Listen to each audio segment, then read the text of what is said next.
Hi, it's the Rossum Vegan Gal here, and today we're going to do another topic that is talking about cleaning. Now, I did do a video in the past where I talked about natural cleaning products as opposed to using the ones that are conventional and full of chemicals that you breathe in. It affects your lungs, affects your health, affects your skin, affects so many different things. But the other option you could do is to make your own. So you do need some ingredients that usually most people have around their house. Things like white vinegar, which I have a bottle right here, and I actually use this in my laundry. And things like baking soda, which I actually have here in a little container. I do not have the box with it anymore. Also a good liquid soap. This is actually an organic soap that I have from a company called Terra Essentials. And I'll have a link to their site. And then I also have tea tree oil. It's another good cleaning product.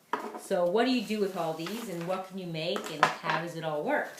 So, well, some of the things that people do around the house, and I should just say that that's why a lot of people have a toxic home, is because they're using things in their home.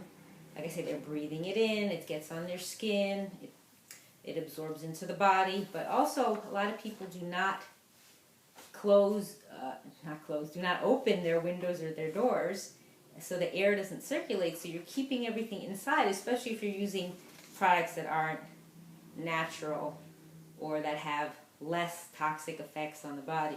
Now, there's a lot of products out on the market if you want to purchase any, but even with those, you have to really be cautious because some of them are not as natural as you think.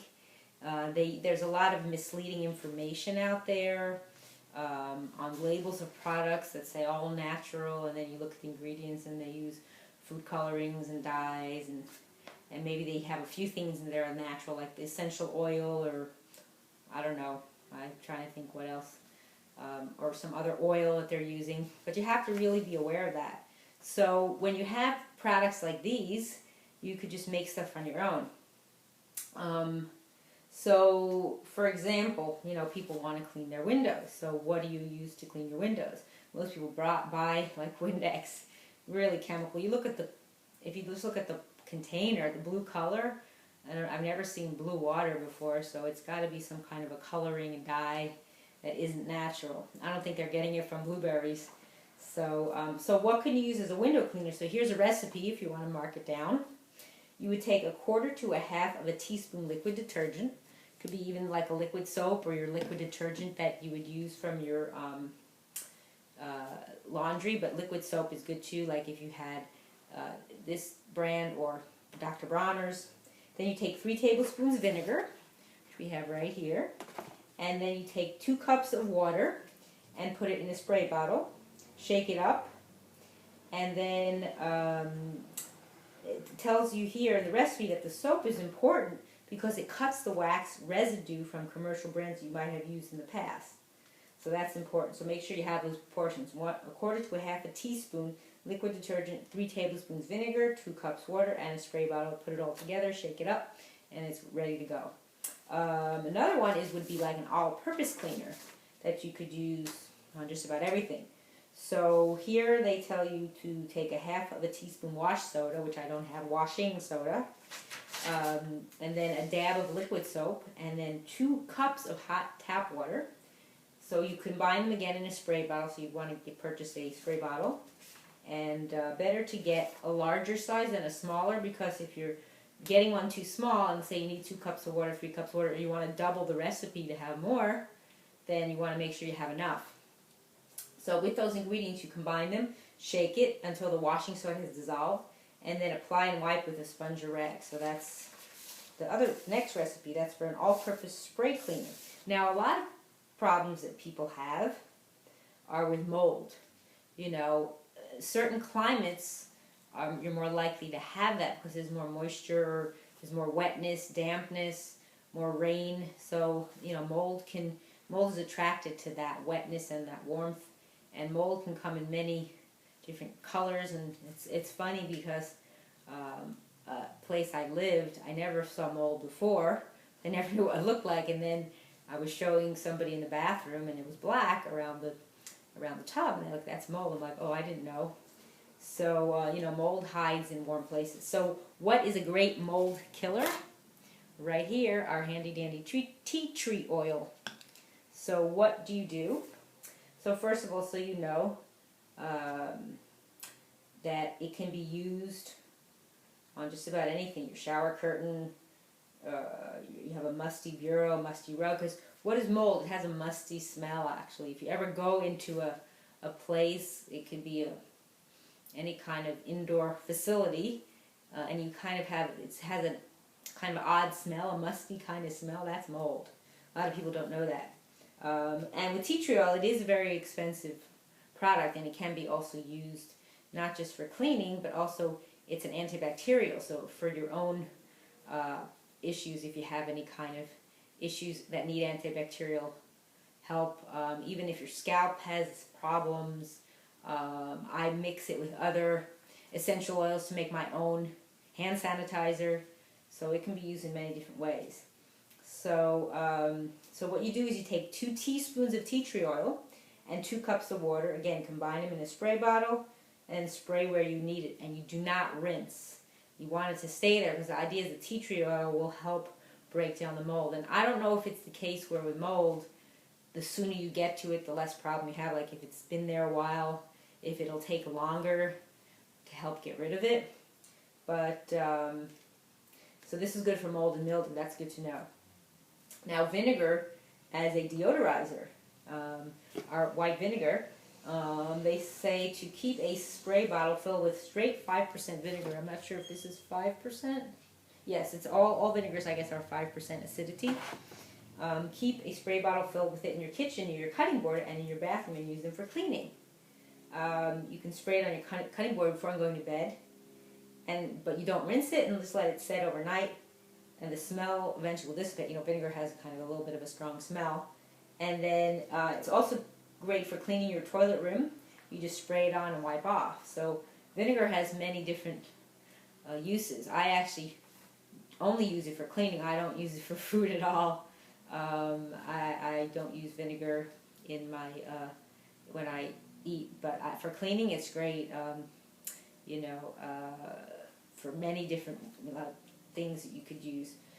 Another thing is an oven cleaner. Some people do a lot of baking and their oven gets messy or splashed with oil and stuff like that. So what can you use to clean your oven? You would take 1 cup or more of baking soda, which we have our baking soda right here in this container.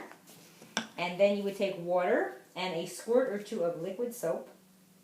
So then it says here, to sprinkle water generously over the bottom of the oven, then cover the grime with enough baking soda that the surface is totally white. Sprinkle some more water over the top. Let the mixture set overnight. So when they give these ingredients, maybe they're not meaning for you to put it together in a spray bottle. They're just telling you how much to use, I guess, when you're doing this procedure.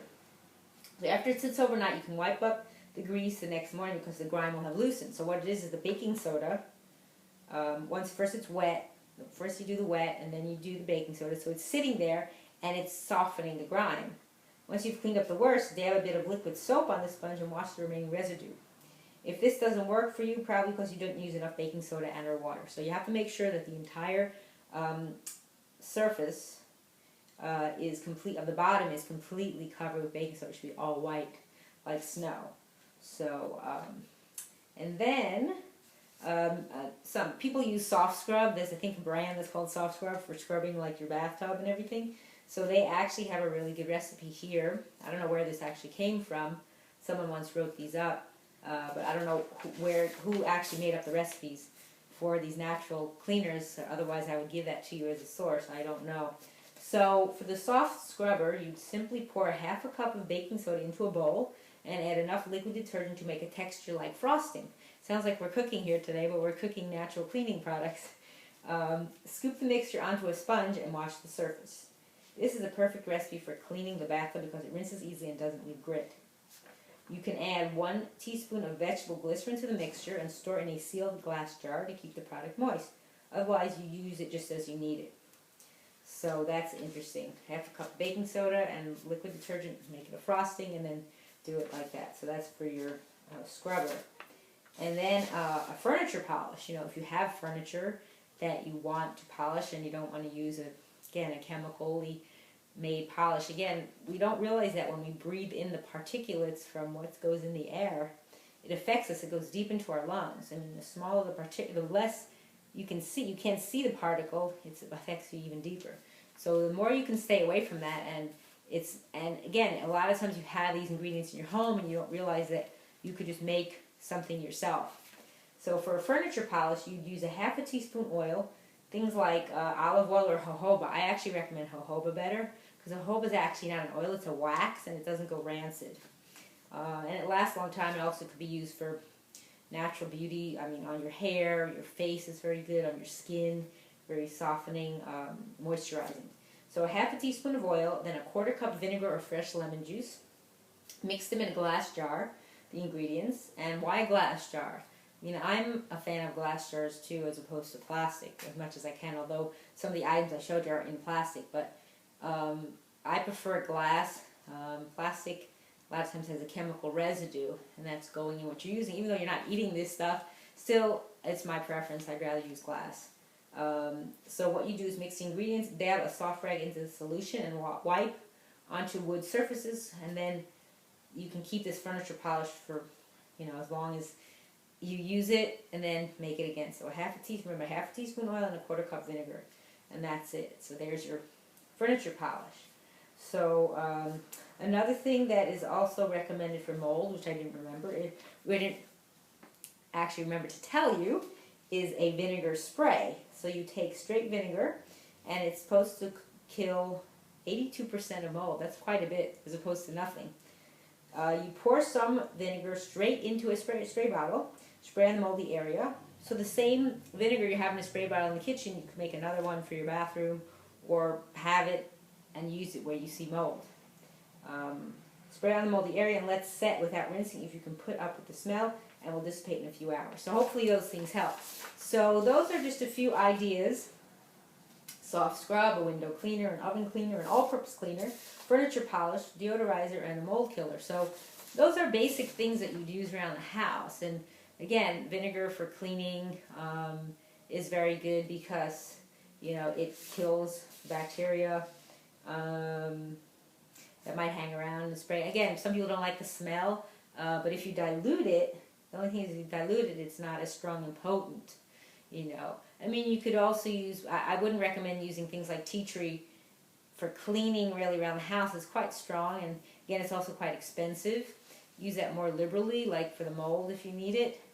But, there are other options, like the vinegar spraying is very good for, or if you want to make your own antibacterial spray that you could spray things down with. Again, your option too is you could just go out to the store and buy your own. A lot of people don't want to spend the time to make it, but there is this option, so I wanted to let you know in case you're the type of person where you have the products at home. Maybe you have to buy a few spray bottles or have some jars, or you have empty jars. If you ever have jars, it's good to save them. Don't save all of them, but save some if you're going to use for things like cleaning, or you store other things in them. They always come in handy. They're always useful. And then you can always recycle them if you're not going to use them.